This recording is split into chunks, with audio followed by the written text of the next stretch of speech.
I'm about to show you something, and what you're going to see is obscene from a brain health standpoint anyway.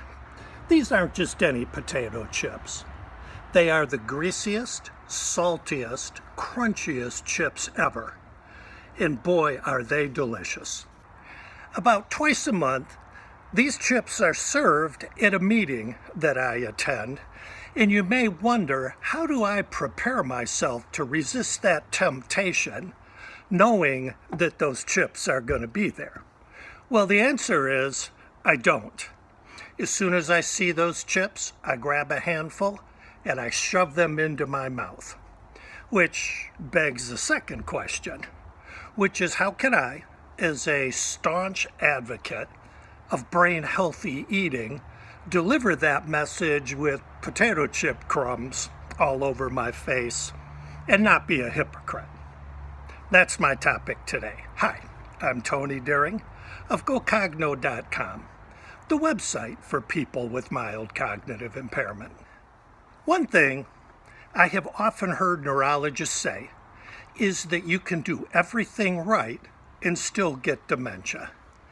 But let's get real about that. Nobody does everything right. I don't, you don't, none of us is perfect. And the thing is, you don't have to be perfect.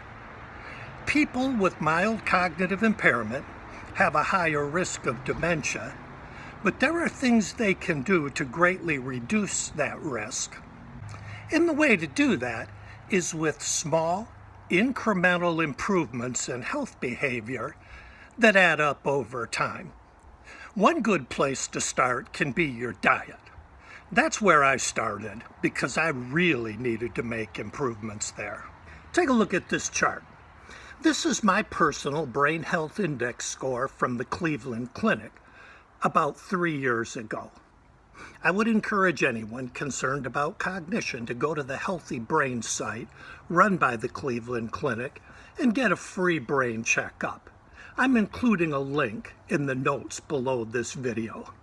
When you register, you take a survey and it gives you a chart that shows you what you're doing well and what you could do better, and offers tips on how to tackle your weak areas. So looking again at my chart, it's pretty clear where my Achilles heel was.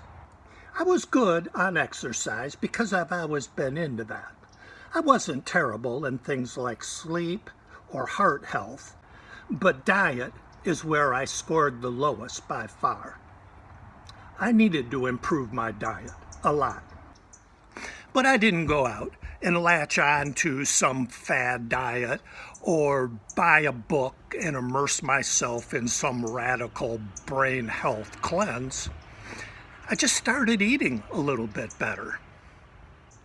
I began by gradually adding brain healthy foods that had been missing from my diet. Fish, blueberries, walnuts.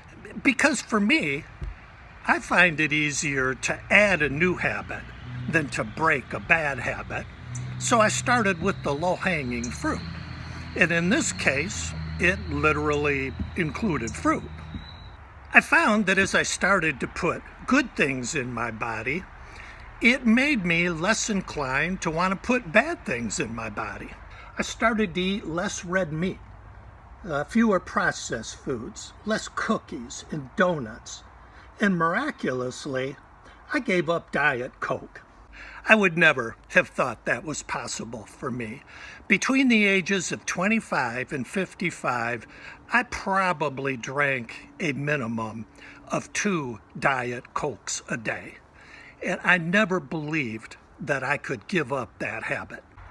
But after I had made a lot of other little improvements, I eventually reached the point where I felt like, you know what? I don't really need this anymore.